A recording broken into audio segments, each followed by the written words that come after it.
Yeah, welcome to lecture number 5 in this 2025 series on computer algebra systems. Today we are probably doing a little bit less computer algebra stuff and more application of Mathematica, real-world application of Mathematica, because I was again on, okay, that's not the reason, but you know, there was a week break and we were discussing research topics here, and actually this example here comes out of a bigger research project where we are trying to print buildings with concrete, so 3D printing building, because we are here in civil engineering, yeah. And one way of doing this is by spraying concrete. This is called shotcrete. So the method is called shotcrete, and if a guy stands there with a hose and do this by hand, then it's just shotcrete. So they are splashing concrete on a wall and then on a surface, and then this concrete gets stuck and hardens then, and you know, becomes a real wall, if you will. And if you do this automatically, then it's called 3D printing with shotcrete, obviously. So, and one problem that arose in this project was to get better information on how this concrete behaves while it is flying, yeah, from the outcome of the hose, from the nozzle to where it has its impact. So the challenge here was to measure in particular its velocity, because the velocity is responsible for, makes up the kinetic energy, and the kinetic energy defines how well things stick.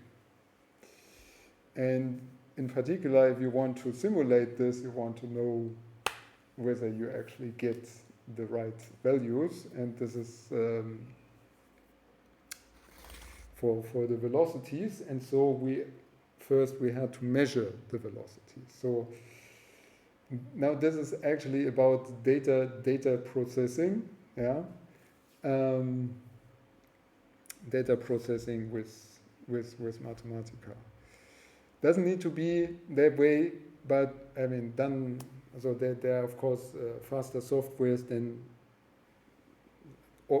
software available, and of course more or faster programming languages. But if you want to do something very quickly, then Mathematica is useful for this, because if you try to do a visual velocity measurement by hand in a different programming language, in many different programming languages, it may be much more complicated, yeah, because Mathematica already has a lot of these tools. So the topic basically is granular particle image velocimetry using Mathematica. So the challenge is that we have recorded a movie of concrete coming out of this nozzle here. As you see here, I'm not showing you this movie because I don't have it on this laptop, and the reason why I don't have it on the laptop is because it's, okay, I could reduce it, but it's gigabytes upon gigabytes, yeah, large. And now the thing is with scientific measurements is, of course, you can compress the video and it looks the same, but it's your data, yeah. So you make a high precision measurement, and if you compress it, you it just stays visually for you the same, yeah, but it may not contain the same data. So you may have the wrong data. Therefore, I mean, just for showing you, I could compress it and then it would be a few megabytes, but the entire thing is several, I think, hundreds of gigabytes large. So I didn't put it on my laptop.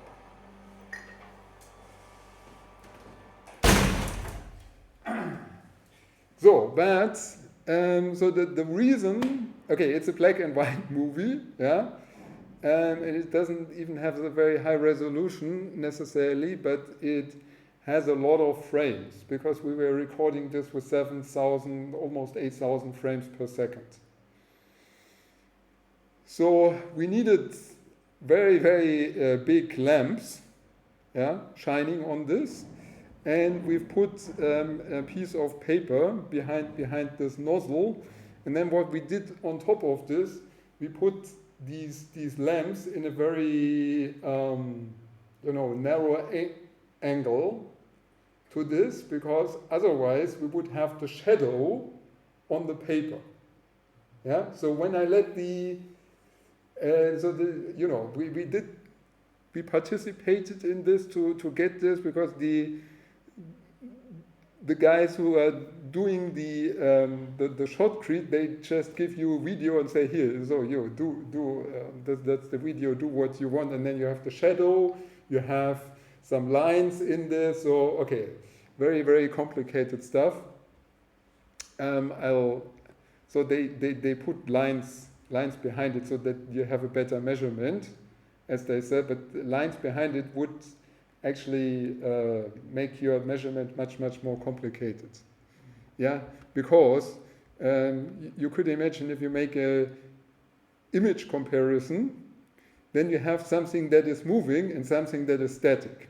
Yeah, so what you want to have is a white background. Actually, I think having the shadow, if you can discern it, would be very useful, because then you have the picture from several angles at the same time. Yeah? Yeah, but as you can imagine, if it looks like this, the shadow looks exactly the same as the the particles that actually come out. So we set this up. We need very bright lamps because we do 8,000 frames per second. Yeah, so they're very wide angles. So there was a window between them, because there's liquid concrete flying around, so you don't want to have this on your high precision camera. Yeah, lots of problems. So we had to put this paper far enough away so that the concrete doesn't stick to the paper. Yeah, and every now and then we had to remove this and do it again, and this makes the guys who made the experiment very upset, because they had to rearrange everything. Yeah, but then we got this video, of which here you just see a single frame. And now the challenge is, if we have this video, we want to know how fast these particles that come out here are, right? So this is what we are challenged with. Let me see. So now, and we are going to do this with Mathematica. So in order to measure the velocity here, we need to compare two pictures from which we know they are. They have just very, very. So they are just next to each other. Yeah. So we kind of wait a short time. Yeah, and see how things have changed in the picture. And what I did now is, after exporting all the files, this makes it much, much larger. So we have an uncompressed video, and now we take the pictures out. And because there are so many of them, and this is so expensive, I just took two out. Yeah, so I decided on just two, and these two are the one that we are working with. Yeah, so we have just one moment in time and or just two pictures that are directly next to each other, and these are the ones that we are using. And now we have to, of course, load our data. Yeah, so this is something we are now assuming that these pictures have been put in the same folder as the notebook from which we start. So this allows you to move the entire thing. So you put everything in a folder and you move it around. Yeah.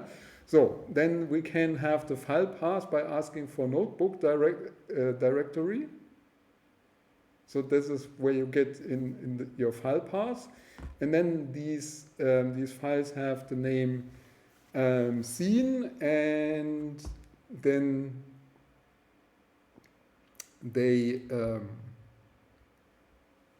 So this is the software that took the pictures out of the video, and that produced this in scene and the number of the frame. Yeah. So and the number of the frame is in this case the number of the frame is of fixed size. So they start by zeros. So what I did is so this here is a concatenation of a string, this operation, yeah? So I'm lazy, I'm putting there enough zeros in front of this string, and then because they used five digits, I take the last 5. String take, so -5, I'm taking them from the end, right? So I put enough zeros in front, okay. And then I take the least significant 5 decimal digits. So, and then I concatenate this with PNG because it was extracted as a PNG. And then I read it in and I take grayscale. By the way, the video itself was already grayscale, but it was saved in color. Yeah. So it's I just reduced the data that we have. Okay, and then we get this image here. Yeah. So because I have this in my folder. Good. Now we do this twice by comparing. Okay, I was saying something wrong. I was saying it was 8,000. It's 6,467 apparently frames per second. I think this is pretty fast. Yeah. So you see funny things with this. So for example, I mean, even if do you have an idea? If you don't know how many frames per second you have, how you could estimate this? No. I mean, also depending on whether you are in northern Japan or in southern Japan. Or for that matter, in America or Europe. You know, because I don't know which was it, but the Japanese they imported their generator when they started to use electricity, because the Japanese did not invent electricity. Yeah, so then the northern so Japan is like, it's a bit strange. The Japanese say they are Western Japan and South and Eastern Japan because it's it's stretched like this. Yeah, so Tokyo is actually Eastern Japan because it's also called the Eastern City, yeah, and kind of Nagasaki and so on, yeah, they are in Western Japan, yeah, and then there is a line close to Nagoya where the frequency in the electricity changes because the one side got their generator from USA and the other side got their generator when they started to use electricity from Europe. So all of them were all the time, connected like this. So in Europe, everything is connected. So from Sicily to Norway, they all use the same. They are all synced. Yeah, there's only one grid actually. Yeah, but in Japan they have this strange line. And for example, when they had this Tohoku earthquake, yeah, then so in 2011, yeah, this big earthquake, yeah, where this reactor also was damaged. Then the entire Tokyo area, yeah, went out of power. Yeah, because this is, I mean, Sendai, yeah, Tohoku. Tohoku is even east of northeast of Tokyo. Yeah, so from there down on, they didn't have any electricity, while in Kyoto, Osaka, yeah, there was no problem, but they could not transfer electricity from the south to the north, even on this one island. Yeah, because they had different frequencies. Yeah, so that. Okay. No, what I wanted to say, when you have this, you see how the the light is going on and off. Yeah, with the frequency of the electricity. And so you could actually measure this, and then you know what frequency, what frame rate you have in this. Yes. But does that mean that a high-speed camera would have different frames per second depending on where you are? That means No. The camera hopefully not. So it stays the same, and then no, the camera is not controlled by the frequency of the grid. Okay. That would be strange. But I mean I can imagine that the CIA, and so that when they look up, when they get a video from somewhere and they want to know where it is, they probably do a Fourier transform on the I mean, the problem there, it's undersampled if you have a usual video, yeah? So you, as a human, you don't, I mean, they put the frequency in such that you don't notice, yeah? But in principle, you can also, with a very, very long Fourier transform, you could, in principle, and with something that is called log-in, with a log-in amplifier, you could, in principle, see even on this low grade potentially whether something is oscillating, and then you could see whether they were in America or whether they were in Europe when they took this video. Okay. Yes, so when you do analysis of your data, this may actually be a problem, yeah.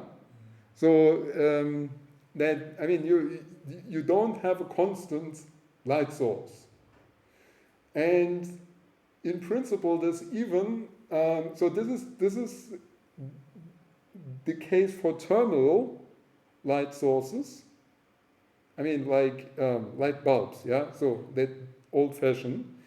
But in principle, this is even worse. I mean, in principle, I should say, this is even worse for LED light, because LED light can actually go, I mean, the LED light does not have any natural inertia, if you will, yeah? So it will, so you can turn it off and on billions of times in a second. I mean, this is how data transfer over undersea cables work. They have an LED that turns on, I mean, with 40 gigahertz. Yeah.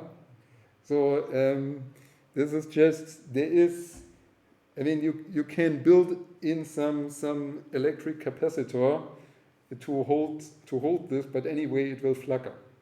Yeah. So okay, so there's nothing to do with this.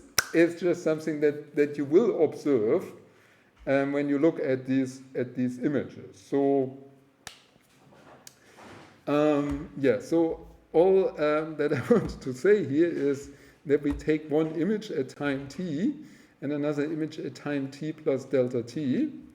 So we have here just a frame number plus 1.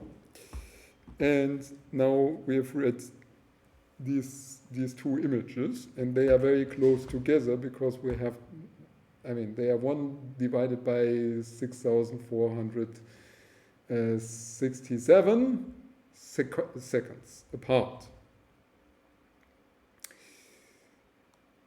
So now we have image 1 and image 2. This is how we start now. And now we did all of this because Mathematica already has a lot of ways of dealing with images. I mean, functions. So what we can, for example, do is use image subtract. Yeah, so then we can subtract image 1 from image 2. We can actually also do it the other way around. I'm wondering whether this looks a lot different. Okay, it looks a bit different, yeah.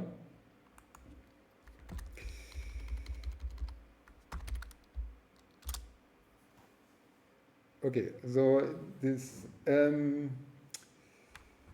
we can do this subtraction. If we do this subtraction, we run out of visible bound because it will interpret 0 as black and 1 as white. Yeah. Therefore, I use this function image adjust that scales everything such that it is in between 0 and 1, so that we can actually see something here. Okay, but this is only to make it visual that we actually have a difference between these two images. So from this alone, it will still be difficult to measure the velocity. So we need to be a little bit more clever. Okay, particle image velocimetry is of course something that has been known for a long time, and there is also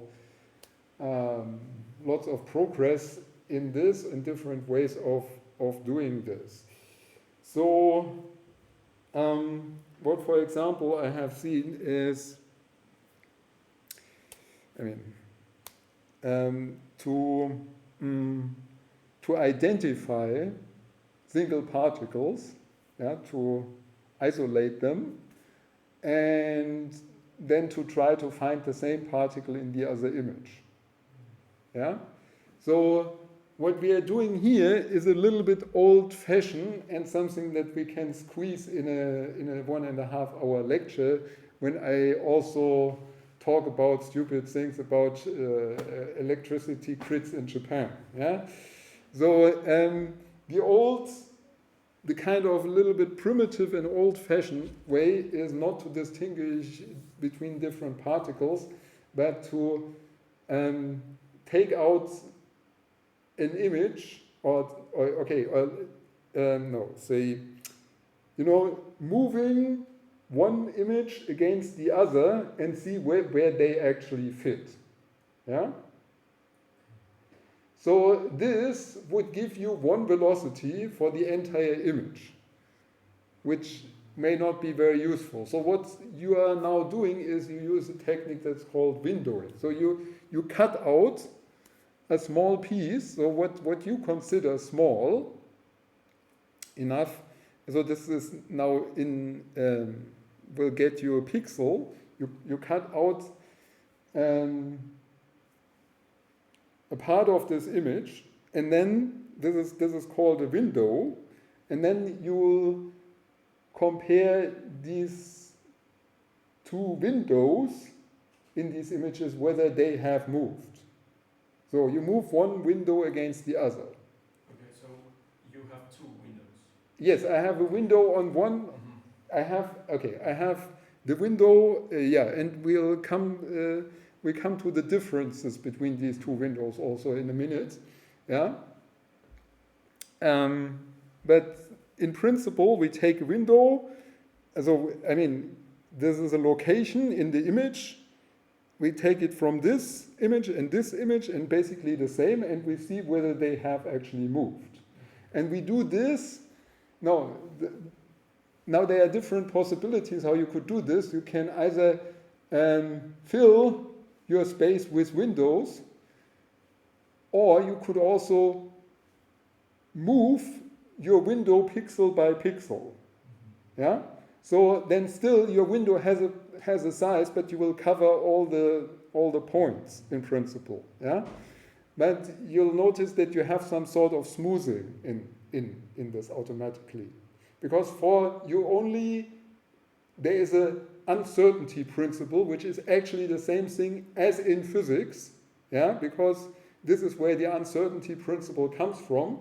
Yeah. You have a width at which you can measure, yeah. So this is your window width, and this defines how accurate you can measure the velocity in space. Yeah, you make the window larger, you get it less. You are less precise in. So you make your window larger, you get more certainty in your measurement. Yeah, but you get less certainty where your measurement was. You make it smaller, you get less certainty in your measurement, but you get better localization. So it's a trade-off, yeah. And actually, it's mathematically the same as uncertainty principle, because this actually comes from there. So now what you do is you cut out a piece of this image. So first what you do is you have to measure how large your image is. So your image would be 768 pixels by 601. Simply what came out. And then we decide on a window size of 32. I mean, I've seen window sizes of 16, and so depending on, we are a little bit, okay, so what we usually do in particle image velocimetry is we introduce particles just for measurement, yeah? So they are then of the, this is something like, we make a fog of olive oil droplets. They can be very, very small. Yeah, so we have very defined particles, and we put a laser sheet somewhere. So we have a laser, and we make this like a sheet in 2 dimensions. And when the particles go through this sheet, they are illuminated, and so we can see them very well, yeah. And then, the measurement may be very accurate. In particular, because you measure exactly on one plane. So you have a laser sheet and you look perpendicular on this sheet. So this is particle image velocimetry. What we have here is granular particle image velocimetry. This means we are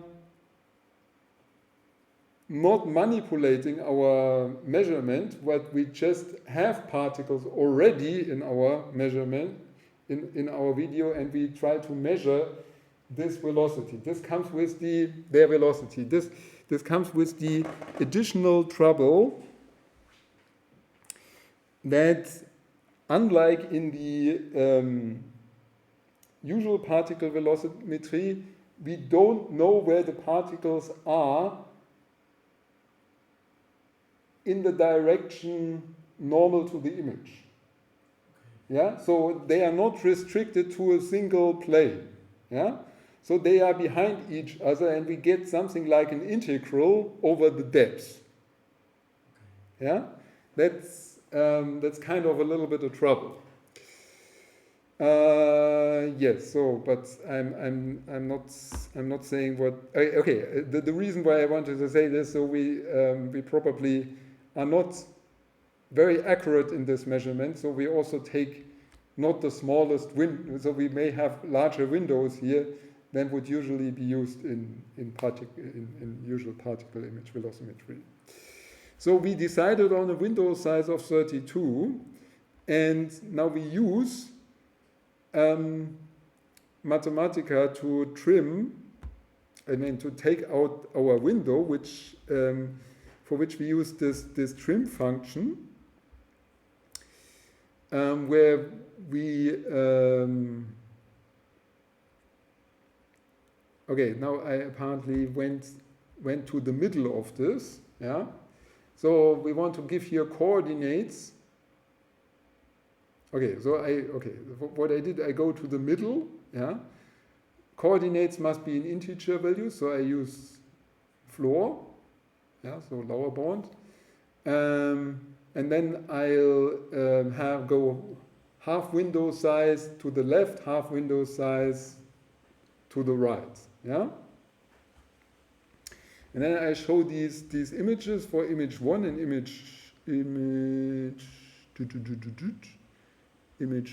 and image 2, yeah, and here you can now, on the projector it's always difficult, now you can see whether you think that something has moved here. So from my computer screen, what I would suggest is that here is some kind of a blob that I would imagine to be here, and there is a kind of a blob that I would imagine to be there. So I get it that this thing has moved of the order of 4 or 5 pixels between these two pictures. So it looks like we can work with this.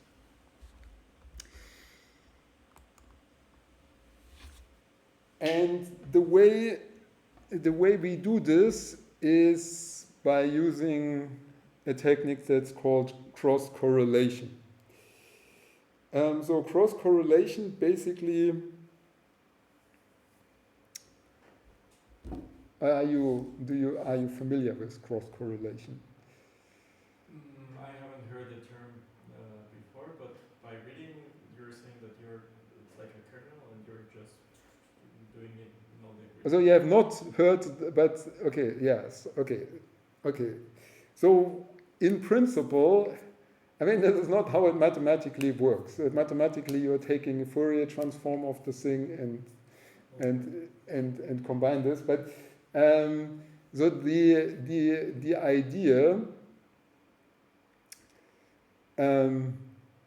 it's a convolution, right? So you so what you do is you have one distribution and you have another distribution, yeah, and you're moving the one against the other, and then you integrate over them, yeah, and now you see when they are in phase, such that everything positive adds up and everything negative also adds up because there's a multiplication, yeah. Then you will have a high correlation, whereas when they are out of phase, you will have a low correlation. Yeah, and basically now what you find is when they're offset, because you're moving them against each other. When their offset is such that they are in phase, they will have a high correlation. And when their offset is such that they are out of phase, they will have a low correlation. Yeah. So this is what what we are going to use, but you should notice that there is a problem with this, because if you move the one against the other, then they will not, then the one moves outside the domain of the other. Yeah? So how do we deal with this? The way we are dealing with this is that we amend one of these pictures, say the static one. Yeah? So we make this larger. Yeah? And the other one we take smaller. So we get a halo around our 32 by 32 picture, such that when we move the smaller one, when we move the smaller ones away, then it's still inside the larger one, and we only integrate over the size of the smaller one. Yeah. So you can also, there are other ways of doing this. You can you can set the outside to 0. Other ideas always have problems. Yeah. So this is why we choose this. So for example, if you make it periodic, yeah, so you may have some artifacts. So okay, so here we have used an edge. So this is our halo. Yeah, so you see this is basically half the size. Yeah. Yeah, because you have it on left and right. Yeah. So we image trim this with plus edge and minus edge, and we take this for image 1, and then we take the other image, the small image. This is image 2, and then so these functions are already implemented, and I have to admit that unfortunately Mathematica help is not extremely useful in giving me the real mathematical equations that are solved here. So I'm a little bit disappointed with this. Basically, so you have to give to image correlate, you have to give a way how you evaluate your distance from one image to the other. And this is here is Euclidean. Euclidean distance is Euclidean distance is you take you take the difference between the two, take it to the square, sum it up, and take the square root. Yeah, in principle, that's and I have to admit I'm using this because this was the one that worked. I'm not completely sure what they are doing there, because the help was not that helpful, in my opinion. So, but anyway. So we do the correlation between these two images. So we do this for now 16 window size, half. So okay, we have a 16 by 16 grid for which we can actually measure the movement. And what we see is that in this location here, we get, which I also find confusing, a minimum. This is I believe this is why it's so the way they compute it is at this position they have the minimal distance between these pictures. So because it's black, it's the minimum distance here. Yeah. Exactly. Yeah, so they seem to be overlaying the most here. Mm-hmm. Yeah. So Okay, now what you see is kind of what you would expect, namely that it has been moving in the y direction, while it has not been moving a lot in the x direction. Okay? There's another thing that that you could potentially expect, and we see this on the next slide again, namely that you have I mean you will not get a very defined peak here, because you have this uncertainty principle. Yeah, so the larger you make your domain, the more uncertain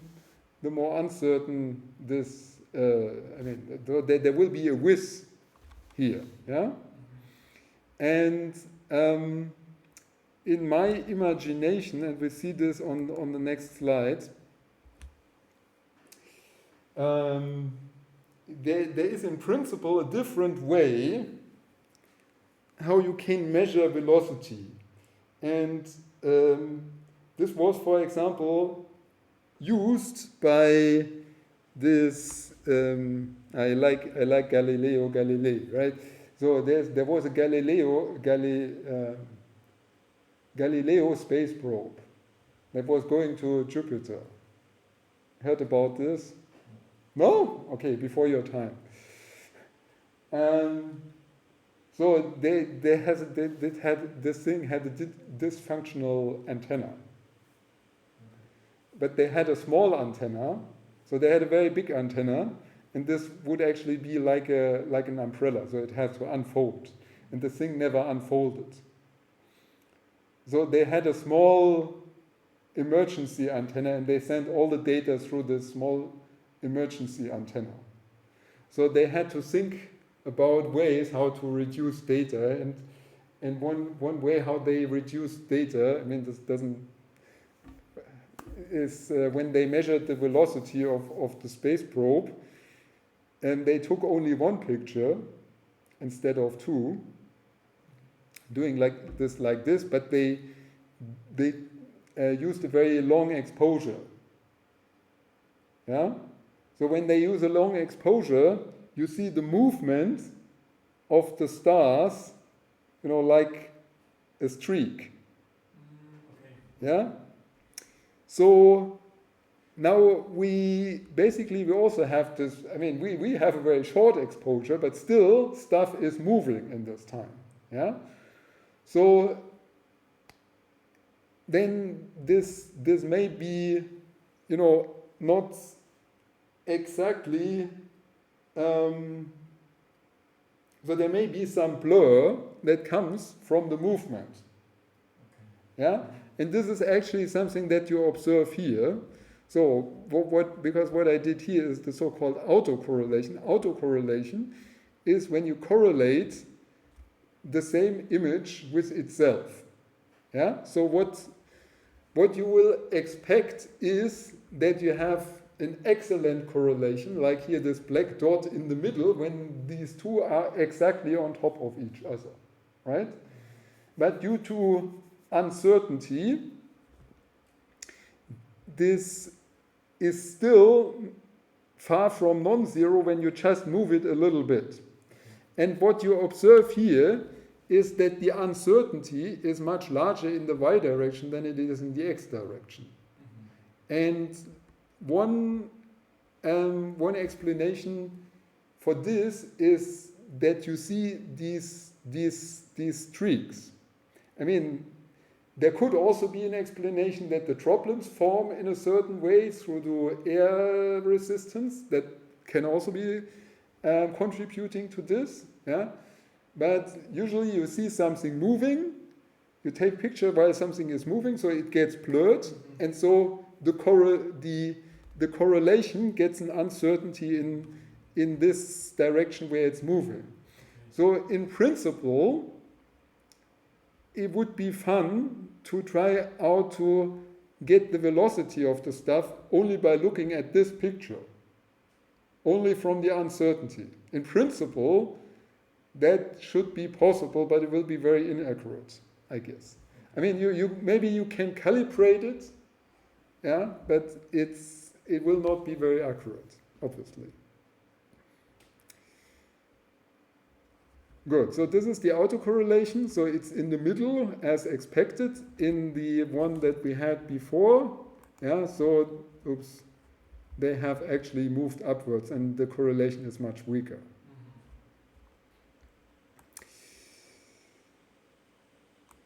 Okay, now all the nice stuff, and now we want actually to get to the numbers, yeah, because the exercise here is to, yeah, to get the velocity out of these pictures, yeah. So, what we are going to do, so we have, okay, so we have this matrix picture here, and what we need to know is where this minimum is, right? So what we basically do is we have this, so image large, image small, correlation, image size. So now what we want to do is we want to find the location of this black dot. Now for this, I write here a function. So we want to learn Mathematica, not this other stuff, but the other stuff is also interesting. So we'll write function, find minimum, that takes an image. Actually, it's not taking an image, it's taking a matrix, yeah, that was generated that represents this image. Yeah. So, and we have here scoping as usual. I'm using a magic number here, just yeah, for simplification. And then, so this is, I mean, a starter for my minimum. I set my minimum to a large enough number, so that the first time I look up one, then it will be, I mean, this may be not the best style in programming of all times, but so this is the way I'm doing it here. So and now I loop over the image or the matrix that is in the image, and I see whether this is smaller than the minimum. So I locate the minimum and put this in my coordinates. Yeah. So and then I return these coordinates. So what I'm now going to do here is computing the minimum pixel with find minimum, and here I take my correlation. So I produce this correlation, image correlates, image large, image small, or Euclidean distance, yeah. And I produce a matrix from the image by using image data.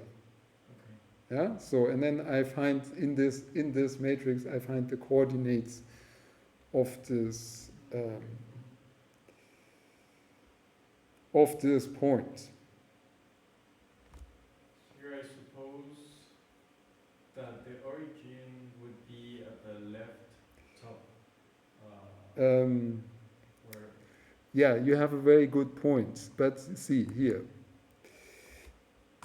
this is. So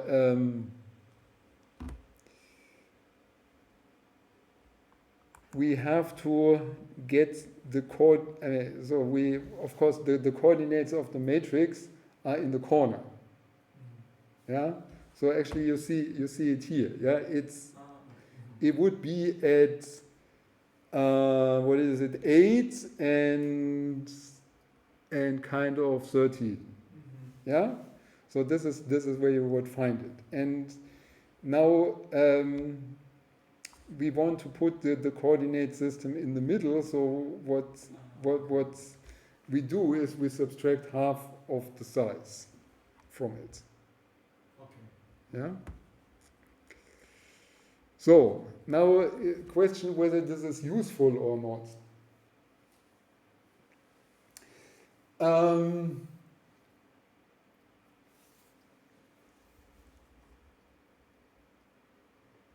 you see, we can measure in this way our velocity only within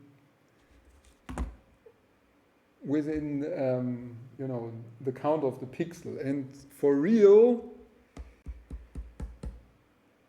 particle image velocimetry, this here would be considered to be too fast, or I would taking my pictures too slowly. Yeah, because I have moved more than one pixel. Okay. So usually we want in this context we want to move. We want still to be within one pixel. However, if we are in if we are within one pixel, like we are in the x direction, we don't get any measurement. Yeah, because we only count the pixels. So what we have to do now is to find a sub-pixel distance. And this can only be done if we have a large enough window, of course. So if our window, okay, I mean, obviously, one pixel correlation would be a strange thing. Yeah, but yeah, so we have to identify. So the thing is, we don't just have this one dot here, but we have a distribution here. And from this distribution, we would like to know where the maximum is actually found. Yeah? So the maximum, because it's a discrete function, the maximum is in the maximum pixel. So now we have to be clever, and the way to be clever is, or let's say not to be clever, we need to make an assumption. Yeah? And our assumption is that this will behave, this correlation with its uncertainty will behave like a Gaussian function. Yeah?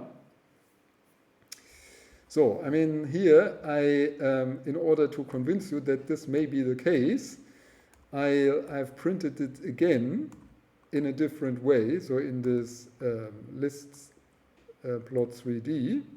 Yeah, so here we have the maximum here. What again we see is that you know, there is in this direction it's pretty wide, while in the other direction it's relatively narrow. But you could imagine that this is in both directions. It could be seen as a Gaussian function. And what you also see, so this is the x direction, where we are in the middle, but we are not, I would say, actually we are not completely in the middle, so this tends here a little bit to the left. You agree? Yes. Yeah, so now we have to go sub-pixel, and the way we are going to do this is we fit our data locally to this Gaussian function.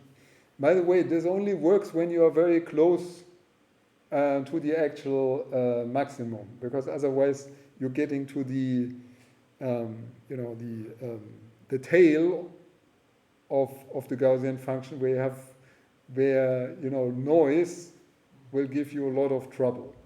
So we need to be relatively narrow here. So relatively narrow, what I'm doing is I define a fit size of 4. Just using 4 points, like a little bit like in Lattice-Boltzmann, yeah, where we also approximate a Gaussian function by 3 points. Yeah. So you know, so we take the right. So again, we go into our data. So we have to. Because but our data layout is in the matrix again. The origin is in the corner. So what we just have done here, you know, subtracting this, we have to add here again, so to get the coordinates in the matrix correctly. Yeah. So and then we produce a table with the coordinates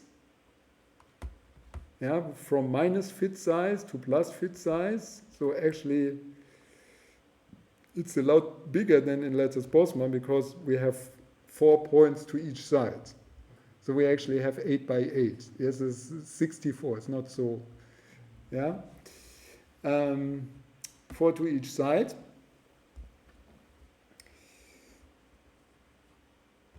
And these are our data points. Now this is, you see, this was the entire thing. And this is only the data that we are going to use. As you see, this here was, of course, skewed to one side, while this here is around is kind of around the original maximum. Yeah, so the maximum is in the middle of this. Now, fortunately, this is very, very easy in Mathematica. Yeah, we finding a fit. So we have our data, and we have a function that we want to fit, and we can simply ask for find fit. Yeah, so that's extremely simple. So we do a two-dimensional Gaussian function, and as you see that the uncertainty in one direction was so much different from the uncertainty in the other direction, is that we choose both a first and a second moment independently in these functions. So this offset here, x0, this is our offset, and cx, this is basically the it's the variance. Yeah. So right. Actually, so I don't want to write here a standard deviation because then it has to take the square root again. While okay, make fitting simple to the algorithm. Yeah. So what I've not included here is an you know, x, y. So you could imagine a more complicated function to fit to, but this is already sufficient for us, I guess. So now you take the data in. Yeah. What I do here for making it simple to this, I use an initial guess. Yeah. So I'm looking for x0. I'm looking for x0, which is the offset. But as an initial guess, I give the minimum pixel, which is the one in the middle. Yeah. So, and then I want to have AA, so some, you know, offset, yeah, something here in front, and then the two variances. And our two variables are x, xx, and y. So these are the independent variables, and then we get these guys here out. Yeah. So previously we thought that x is 0. Yeah. So we see it's minus 0. Yeah.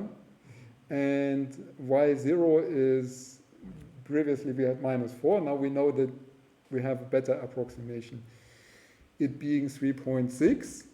There is an offset. There is a prefactor. Yeah. And I'm not sure, maybe we can leave this thing out, I don't know. But here we have these variances, and you see that the variance, the variance in y direction is much larger than the one in x direction. Now, with this information, we are actually going to measure our velocity. Yeah? So there is two things that we need to know from the outside world, namely what is the time difference between these two frames and what is the size of one pixel. So there is, if I may, go back to here. As you see, okay, there is a bad way of doing it, and there is a good way of doing it, and I'm using the bad way. So the good way of doing this is use something that is as close to the depths in which you measure, yeah? And this would be this nozzle here. So you should know the width of the nozzle, and then you can determine what size of a pixel these pixels here would have. Yeah. So for a very strange reason, always working with, why do you need this? So we kind of were not able to acquire here the distance. Okay, so so we used the second best guess, and for this I've put here these 2 centimeter boxes. They are not at the same distance. Yeah, so this is not very accurate, but that's we are going to use here. So we take a very simple, you open this picture in whatever, let's say even PowerPoint or so, yeah, and just see how big this thing is, and then you get a guess for maybe this can also be done more accurately, but what I did here is the 2 centimeter boxes in the image were measured to 21 pixels. Yeah. So again, I just count the pixels. I did not do any correlation here. So that was now assumed to be sufficiently accurate. So one time step is 1 over the frames per second, and the pixel size is 2 by the power of minus, 2 centimeters divided by 21. And then your velocity is supposed to be the distance traveled times the pixel size divided by the time step, and then we'll put in the fits to this. Now what we are also doing here, I'm just wondering why I did it this way around. So it's so we measure y from the bottom upward, right? So then when it's going down, it's negative. But unfortunately, the coordinate system is anyway upside down. This is why I have to put here minus in front of this. So, and I mean, what you notice with the correlation is that when the particles were going down, this correlation was going up. Yeah. That should be okay. I'm going to try this out. So this should be when we take it the other way around. Yeah. Then this should be the other way. Hopefully. I don't know. Yes. Yeah.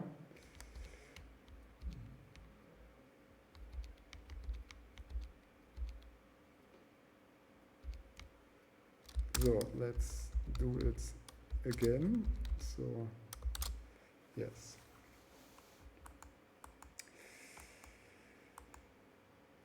Okay, now we have measured the velocity and see that there is a 20, so it's going by 22 meters per second in this pixel, in this location. Interesting, yeah, because we did not know this before, so we get to go through all of this to actually get a rough estimate, because what they I mean, what they tell you is they pump so and so many kilograms of concrete per second.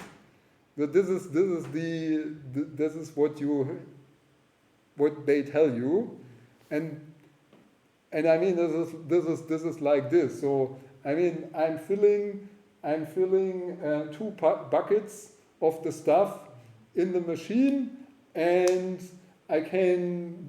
after 10 seconds and after 30 seconds I have to fill another bucket. Yeah. So this is the type of information, and now we have actually the velocity.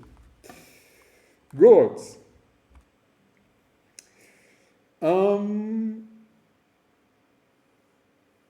So what's yes? So now we want to automate this entire thing. Yeah. So we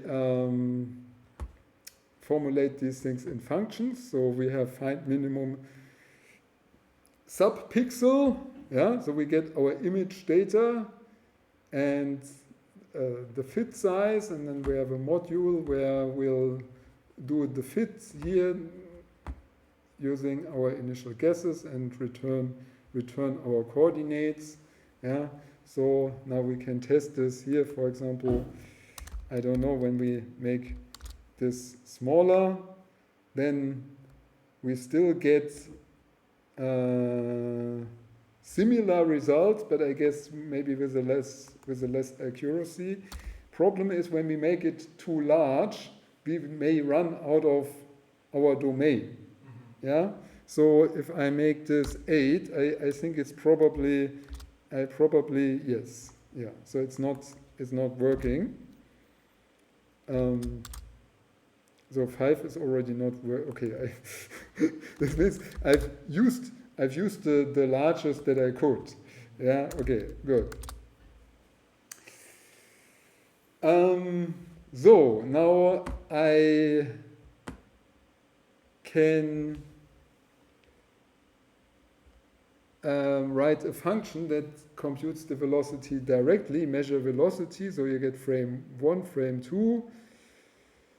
Okay, the coordinates where we want to measure: window size, edge size, fit size, pixel size. Okay, pixel size is the pixel size in centimeters, yeah, and time step is this 1/6000 something. Okay, then you trim the picture, you calculate everything that we have, we do the correlation, then we find the subpixel, and then we directly return the velocity here. Yeah? Okay. I'm guessing we are already coming to the end of the lecture now. Okay, so for example, so in principle, using this, you can now measure the velocity for each pixel in the picture, provided there are enough particles in this window, right? No particles, no measurement. Yeah, I mean, garbage in, garbage out.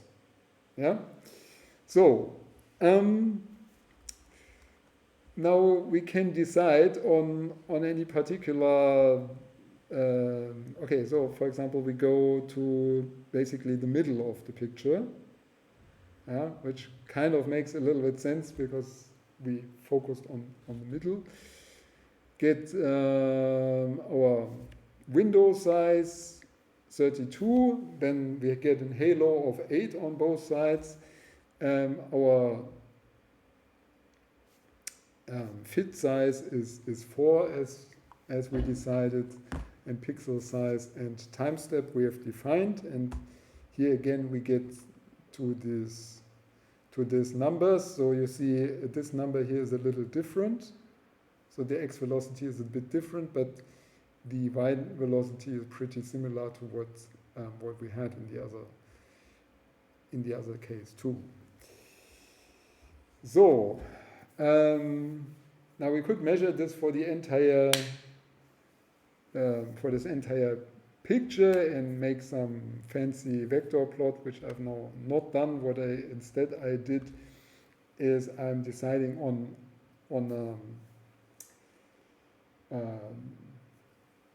a horizontal line, yeah, and obtain the velocity over this horizontal line. So velocity on a line means I have to decide on okay, so I go to the middle of the picture in y direction, yeah, and I go from measure velocity floor I minus I times pixel size table. What am I doing? Ah, yeah, so I go from, I guess I'm going from minus 80 to plus 80, yeah, in steps of 4, yes. Okay, I don't know, we can actually, oops. I don't know whether precision, okay, fail to converge. So I guess I have now, yes, okay, so there may be some artifacts in this. I mean, I should potentially leave it with 4.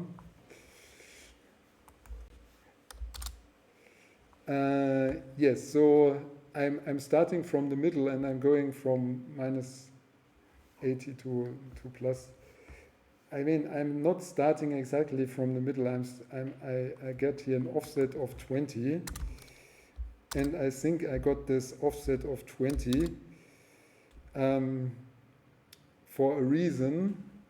Yeah, and the reason being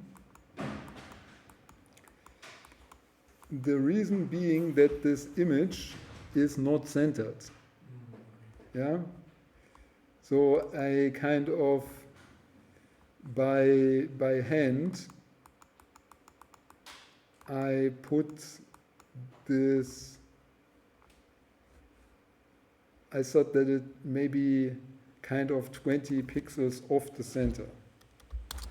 Yeah, so then kind of 20-ish. Yeah, so it may be actually. So what's the right? Oops. When I move it a bit.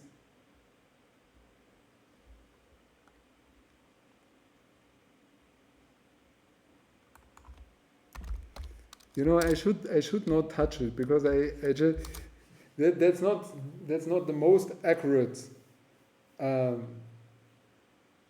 It's potentially not the most accurate method in the world that we're using here. Yeah. Okay. But anyway, we are measuring here the velocity in both directions, and what now we are plotting is the velocity in x direction. Yeah, and now what you observe here is that this jet that is coming out is kind of widening, is spreading in the x direction. Meaning that in the center, the x velocity is 0, because these are the guys that are going straight down, and the further they are outside, yeah, the more velocity they have, right? So the further, because, I mean, this particle here is so far out because it has a velocity in that direction, yeah? So this particle here is moving the other way, so this is why it has negative x direction. If we see the graph for the y direction, we would see this graph to shrink, right? So because we would, if we go wider direction. Instead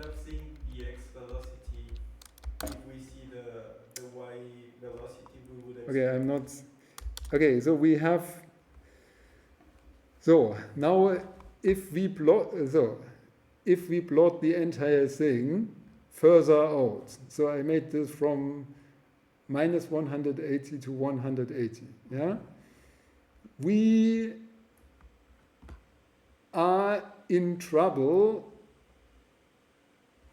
because there is no more particles here. So without any particles, I mean, we could try to say, measure when when we don't see anything in correlation, or the width is too large.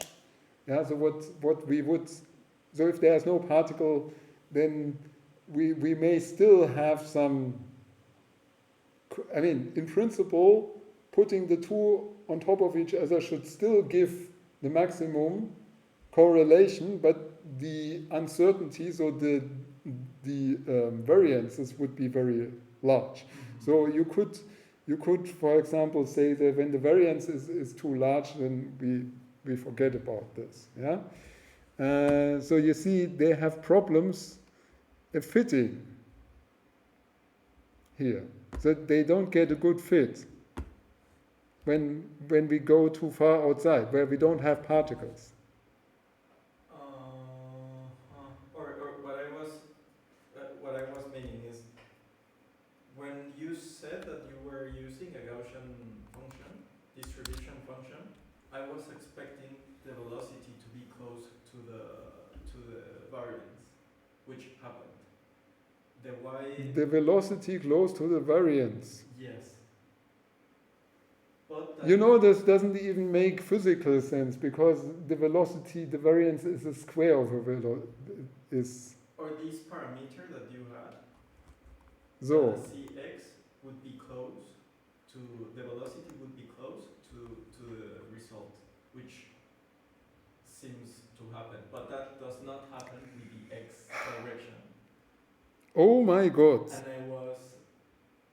And I was wondering why. And I was thinking that instead of going in the x direction, or seeing the x velocity. Okay, let me tell you something. This here, that this number is similar to that number, is absolutely coincidence. I don't think so. You know, we have to, you know how this came into being, by dividing by 6,467. Yeah? And by multiplying with 21. Yes. And then all of this gives you the same number as here, and then you think there's no coincidence between these. Probably yes. It probably was a So by the way, this is a variance. Yes. This here is, this should correspond actually to that here. Yeah. So this is a variance. A variance is the square of this number, statistically speaking. Yes. It's of the, if this is a velocity, then this is an energy. They are not the same. Not the same. They don't have the same units. I understand. Probably So was a naive way to see it. But in the end, you are comparing. You have a distribution, and you are somehow seeing how, or this. If you know how a distribution is distributed, you know how much it can change in y and x direction because of the variance. You can control, or these parameters tell you how much it would go like this or like this.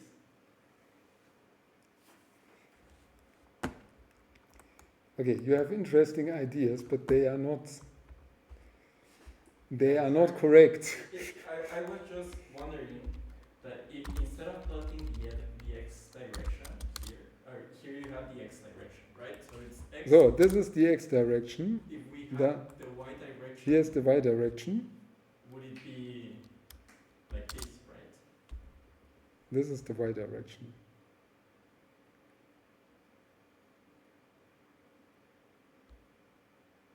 So it's fast in the center, and it's getting slower further to the edges. Mm-hmm. I mean, this is a plausible result. Yes. So, and I mean, this could look like a Gaussian function. The width of the, of the jets, even though, I mean, we kind of have a problem. So there is,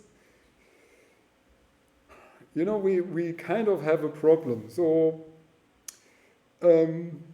because we are measuring like through the depths of this. So, because this jet is, okay, or we could assume that the jet is symmetric, rotationally symmetric. We are now like looking from this direction, but we could also look from that direction, right? And then we see that particles that are nearer to us are slower than the one in the center, and that they are further away from us, they are also slower than the one in the center. But we always get the integral of them. So we see all of them together. Yeah? And what will actually produce, I mean, one thing that will produce this high variance that we observe is seeing in the same picture particles, or in the same window, particles that move slowly and particles that move quickly. Yeah? So because we move these images on top of each other, yeah? And then for some particle this will be the optimal correlation, and for another particle something else. And there are several particles in the same image. Yeah? So this gives us this inaccuracy. And by the way, this is also the reason why I don't want to have, a crit in my background. Because you can understand, I mean, there is ways of getting rid of the crit. But if you just do the correlation, then you always have a maximum. So because the crit is not moving, yeah. So they will always give you a maximum at 0, because the picture will focus on the crit, which may, in this case, have the advantage that if we have no data, I mean, I don't know whether there's an advantage, but so if there was no data, then it would assume that velocity would be 0. Yeah, which now we don't get because we are looking at white background and they cannot discern this. So, yes. Okay, basically, that was the lecture of today. Are there any further questions beyond this strange thing that this happened to be 22 meters per second, which kind of strangely correlates? You have to be very, very careful in seeing two numbers, thinking that they are, or seeing two things rather, yeah? Seeing two things which you think look similar, so they need to be connected. They cannot be connected because they are of different type. So if this here is this is a velocity square, yeah. So if they would be connected, then this would be the square of 22, and not 22. But you get the square root No, there is no square root. You see, because I put here, this is not the standard deviation, this is the variance. I don't remember the definition. Yeah, I understand. So, no, because it's very, very simple. You have an exponent, yeah? The exponent must be free of an of a unit, right? So this means if this here is pixel square, then this also has to be pixel square. Yes, I understand the units. What I'm seeing here is just the Gaussian distribution function, and I thought that it was going Yeah, to but be this is not the width. You know, you have to take the square root of this, and then you have this. Then you have the width of the Gaussian, but this is not the width of the Gaussian distribution. This is the square of the width. Yes. So you'll take, okay, what is it? 20. What do we have there? 16 is 4. So it's 4. Okay, so what this would be. You see, you are a lucky guy, yeah. So because this, I mean, yes. So because this would be something like 4 point something. So I mean, if you take, we have Mathematica, yeah, SQRT, so 2,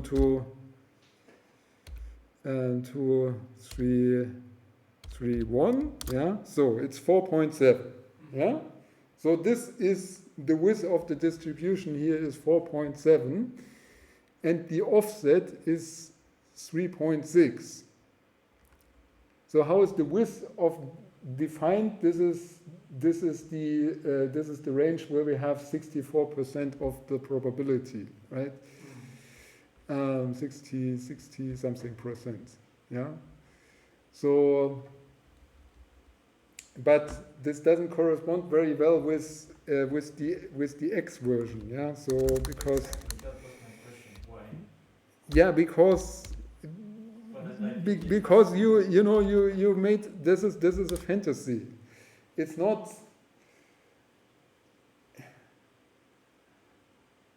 because I mean the thing rather I would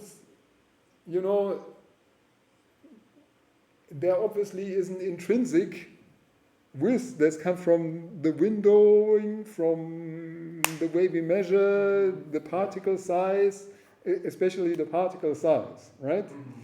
So they will give you an intrinsic width. So the only thing that I can imagine where you could get some velocity from is the difference between the variance in x direction. So because in y direction they should also have intrinsically this width, but they have a larger width. Yes. So then this larger width is related to this moving faster. Yes. Yeah? So maybe there is a correlation between the difference between the two and the velocity. Now I'm making something extremely stupid here, and don't believe in any of these results. So I mean, maybe what I could imagine, so we could try to make some machine learning out of this. Yeah, maybe there's a possibility to correlate this. Yeah, so to find a correlation between the variance here and the velocity for exactly this type of measurement. Yeah, that could be possible. I mean, maybe, and also we may be, say, find fixed points, initial guess. Yeah, so we would have to go back to initializing this. Okay, by the way, I have another lecture in 10 minutes. One more question. Yeah. Could we just see the y component against the velocity velocity in y direction? Just for curiosity. The y component. Yeah, because for example in this. What y so this is the the y velocity. Yes, but it's in x. You wanted to have it along. Yeah. Is it possible? If Um, not, it's fine. It's just curiosity. But I was expecting it to be shrink. they're getting. Because it's pressure driven, it's potentially going.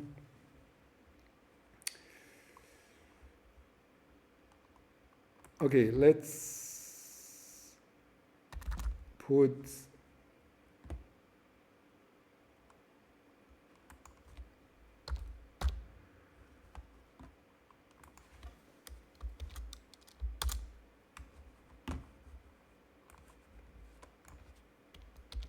So it did not complain.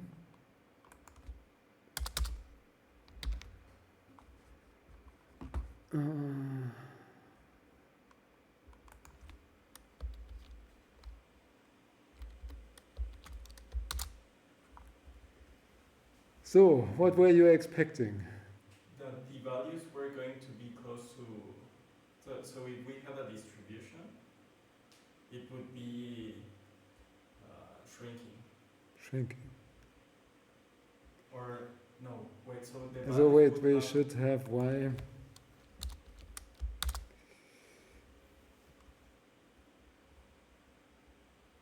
Well, no, because So it's gravity. it's. But in the end, the values would be close to each other. So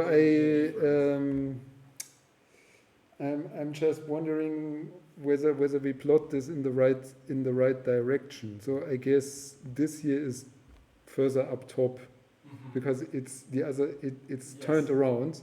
Yes. So that means it's faster at the nozzle than it is further down. But there's gravity. Shouldn't that affect, or it's too? No, Okay. because the time is much too short. Yes. Okay. Yeah. Yeah, but somehow in the end, if we see those values, as we go along the x direction, the velocity decreases. And here, the velocity, they remain close to minus 18. Yeah, so they don't change a lot. And the square root of 22 was around 4. So this somehow tells you how much you would expect to have this in this distribution. How would you expect to go up and down from these values? That's what I was thinking. If we see it as a probabilistic. Okay, so there is certainly information in the variance, and maybe that's an exercise for machine learning. Maybe we can use Mathematica for this to see whether. But this data is not. I mean, you look at it. The data is not very clean. Yes. So you cannot expect that you get any good values out of this.